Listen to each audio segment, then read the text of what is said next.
Assalamualaikum warahmatullahi wabarakatuh. Pertemuan kali ini anak-anak kita akan bahas tentang laporan keuangan. Jadi seperti yang telah kalian ketahui bahwa laporan keuangan itu ada 5 ya. Ada laporan laba rugi, laporan perubahan ekuitas, berikutnya ada lagi laporan posisi keuangan, laporan arus kas, dan catatan atas laporan keuangan. Nah, untuk mapel akuntansi dasar ini kalian sementara hanya akan belajar tentang 3 laporan keuangan saja, yaitu laporan laba rugi, laporan perubahan ekuitas, dan laporan posisi keuangan. Baik, terakhir kemarin pertemuan kita adalah tentang neraca lajur. Sudah kita selesaikan kemarin neraca lajur seperti apa. Sebetulnya di neraca lajur kalian sudah lihat ada 2 laporan yang sudah kita buat. Sebetulnya di sini ada laporan laba rugi dan neraca. Namun neraca lajur ini kan sebenarnya hanya membantu kita, jadi menjembatani kita dari buku besar ke laporan keuangan gitu ya. Jadi neraca lajur ini fungsinya menjembatani atau memudahkan kita dalam pembuatan laporan keuangan. Sementara itu laporan keuangan sendiri mempunyai format atau mempunyai bentuk tersendiri yang harus kita buat gitu ya. Di sini kita mulai dengan laporan laba rugi. Laporan laba rugi itu bentuknya ada 2. Yang pertama adalah berbentuk yang ini multiple step. Ini namanya multiple step. Multiple step, kenapa dibilang multiple step? Karena di sini ada beberapa langkah yang perlu kalian lalui untuk buat laporan laba rugi ini. Ya, di sini dibilang multiple step karena dia laporannya itu memisahkan antara pendapatan dan beban operasional dengan pendapatan dan beban yang di luar operasi perusahaan. Contoh ini kan perusahaan Mulia Modista yang bergerak di bidang jahit dan obras ya. Jadi gimana laporan laba ruginya kalau memakai bentuk multiple step? Jadi di sini ada pendapatan dulu di atas, ada pendapatan operasi. Pendapatan operasi ini berarti pendapatan operasional perusahaan apa? Perusahaan operasionalnya apa? Pendapatannya operasionalnya adalah jahit dan obras, maka di atas ini adalah pendapatan jahit dan obras. Berikutnya beban operasi, artinya operasional perusahaannya, artinya di sini adalah beban-beban yang terkait dengan operasional perusahaan. Setelah itu dijumlahkan semua beban, ini juga pendapatan dijumlahkan, terus dikurangkan antara pendapatan dan beban sehingga didapat di sini adalah laba operasional perusahaan, laba operasi perusahaan. Nah, kuncinya multiple step ada di sini karena dia memisahkan pendapatan dan beban di luar operasional perusahaan. Contoh misalkan yang dimaksud di luar operasi apa? Pendapatan bunga. Nah, bunga ini kan bukan pendapatan operasional perusahaan Mulia Modista ya. Jadi kenapa dibilang begitu ya? Karena memang di luar operasional kita. Kita dapat bunga ini hanya karena kita naruh uang kita di bank. Beda halnya misalkan perusahaan ini bukan perusahaan jahit ya, misalkan perusahaan perbankan misalkan ya, bukan perusahaan perbankan, misalkan ya perusahaan perbankan dalam penyaluran kredit ke nasabah mereka kan dapat balas jasa berupa bunga itu ya, bunga pinjamannya itu namanya pendapatan bunga. Nah, bagi perusahaan jasa yang bergerak di bidang simpan pinjam itu, maka pendapatan bunga nih ada di atas, jadi pendapatan operasional perusahaan tersebut. Sementara bagi Mulia Modista sendiri yang geraknya di bidang jahit dan obras, maka pendapatan bunga ini ada di pendapatan di luar operasional perusahaan gitu ya. Saya rasa kalian paham tentang ini. Jika ada pertanyaan silahkan nanti langsung tulis di komen ya. Beban bunga juga seperti itu. Beban bunga juga bukan merupakan operasional perusahaan ya. Jadi kuncinya di situ adalah adanya pemisahan. Nah, bentuk berikutnya laporan laba rugi apa? Laporan laba rugi yang single step. Single step nih bertolak belakang dengan tadi. Kalau tadi dipisahkan, kalau ini semuanya dijadikan satu. Pendapatan baik itu operasional atau di luar operasional semuanya dijumlahkan langsung.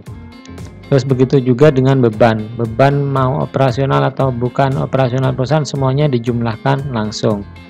Terus langsung dihitung laba bersih setelah pajak. Jadi bedanya hanya itu, beda format.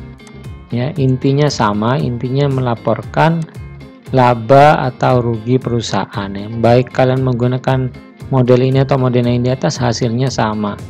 Hasilnya laba yang dihasilkan sama, yaitu 1.750.000. Nah, ini kalian tinggal ngerekap dari neraca lajur saja ya. Dari kolom ini ada pendapatan, ada beban. Dari sini ya. Ada pendapatan, ada beban, ini semua beban. Kalian rekap, kalian pindahkan ke sini. Ya, sehingga nanti harus sama. Hasil di bawah harus sama, 1.750.000 sama seperti lajur 1.750.000. Jadi begitu anak-anak. Ini laporan laba rugi. Berikutnya adalah laporan perubahan ekuitas. Laporan perubahan ekuitas ini adalah melaporkan perubahan modal pemilik ya. Jadi seperti kalian tahu bahwa modal pemilik itu akan berubah-ubah tergantung apa? Tergantung, kalau kalian masih ingat persamaan dasar akuntansi, yaitu ALE ya, aset sama dengan liability plus equity. Nah, equity sendiri atau ekuitas ini terpengaruh oleh apa ya? Seperti itu, terpengaruh oleh apa? Kalian masih ingat tentunya equity terpengaruh bertambah karena pendapatan dan berkurang karena beban gitu ya. Jadi bertambah karena pendapatan dan berkurang karena beban. Jadi ekuitas yang mempengaruhi itu. Sementara pendapatan dan beban sendiri sudah kita hitung di laporan laba rugi ini ya. Jadi paham ya. Jadi pendapatan yang mempengaruhi modal tadi apa? Ekuitas adalah pendapatan dan beban, bertambah karena pendapatan, berkurang karena beban. Sementara itu pendapatan dan beban sudah kita hitung di laporan laba rugi ya. Sehingga ketemu laba bersih setelah pajak sebesar ini. Maka data ini yang 1.750.000 kita bawa ke sini. Nah, kita bawa ke sini. Ya. Terus modal 1 Maret, modal 1 Maret dapat dari mana ya? Dari neraca saldo awal ya. Modal neraca saldo awalnya berapa? 5 juta, pindahkan ke sini. Laba bersihnya berapa? Pindahkan dari laporan laba rugi tadi yang di sini. Nah, ini pindahkan ke sini. Terus ada prive. Prive lihat di mana? Kalian lihat aja di neraca lajur. Di neraca lajur ada prive Nyonya Mulia, kalian lihat di sini. Nah, ini ada 150.000 ya, ada 150.000 di situ. Kalian pindahkan ke sini. Selanjutnya adalah prive itu mengurangi laba, sehingga di sini didapat kenaikan atau penurunan modal. Nah, ini kebetulan kenaikan karena privenya sedikit ya, lebih besar labanya. Jadi di sini kalau dijumlahkan jumlahnya 1.600.000, 1.750 kurangi 150.000. Setelah itu, setelah ketemu ini berarti karena ini plus, berarti kenaikan modal, maka ditambahkan modal awal tambah kenaikan, jadi modal akhir, ketemu modal akhirnya 6.600.000. Nah, itu aja. Jadi perubahan ekuitas hanya itu aja. Berikutnya kita lanjutkan ke laporan posisi keuangan. Kalau dulu orang menyebutkan laporan neraca ya, sekarang istilahnya diganti adalah laporan posisi keuangan. Di sini inilah letak dari ALE itu yang kalian pernah pelajari persamaan dasar akuntansi. ALE, aset sama dengan liabilitas plus ekuitas ya, di sini ini. Di sini kalian lihat ada bentuknya, ada ini laporan posisi keuangan ada dua macam gini, ada posisi kiri dan posisi kanan seperti timbangan yang pernah kita jelaskan dulu. Di sisi aset ada kas dan segala macamnya, dapat dari mana datanya, tinggal kalian pindahkan dari sini aja, dari kas. Pokoknya akun dengan kode 1 ya, akun dengan kode 1 112 11 ini ya, semuanya kalian pindahkan ke sini ya, kalian pindah ke sini, kecuali yang mana yang ada tanda min ya. Di sini kalian lihat di neraca lajur nih ada kode 1, contoh ini ada kode 1 yang tempatnya di kredit ya. Berikutnya juga ini ada kode 1 tempatnya di kredit ya. Kode 1 itu saldo normalnya ada di debit. Kalau dia ada di kredit seperti ini, karena ini namanya akun kontra, maka kalian tuliskan di sini jadi min. Nah, ini min, ini min. Mengurangi ya. Jadi peralatan jahit sebesar 2750.000, dulu pernah kita jelaskan juga bahwa angka ini adalah harga perolehannya dulu peralatan jahit, sementara akumulasi penyusutan ini adalah penyusutan akibat pemakaian selama ini gitu ya, terakumulasi di sini, sehingga aset tersebut nilainya sebenarnya berapa? Sebenarnya ini dikurangi ini gitu ya. Makanya di sini dikasih min atau jadi akun kontranya aset ini, aset tetap ini ya. Jadi setelah itu kalian pindah, kalian jumlahkan, jumlahnya segini. Terus berikutnya juga kewajiban atau utang, kalian jumlahkan semua, ambil juga dari neraca lajur. Di sini ada semua kode 2 ini ya. Utang nih kode 2, ini ada ini. Kalian pindahkan ke sini, kalian jumlahkan kewajibannya berapa.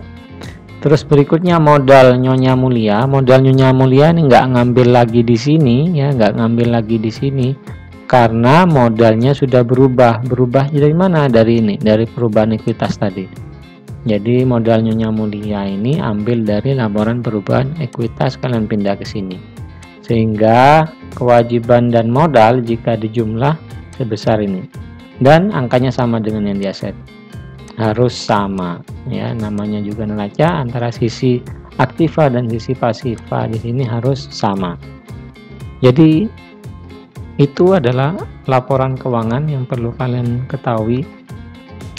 Nanti kalian cek dengan kerjaan kalian apakah sesuai atau enggak. Kalau enggak sesuai, kalian perbaiki. Jika ada salah-salah atau jika ada penyampaian saya yang salah, boleh langsung diklik di komen, diketik di komen, kalian kritisi apa yang saya sampaikan. Baik, saya rasa ini tentang laporan keuangan. Berikutnya akan kita bahas tentang jurnal penutup, yaitu pembahasan terakhir, yaitu nanti tentang jurnal penutup. Sekian dari saya. Wassalamualaikum warahmatullahi wabarakatuh.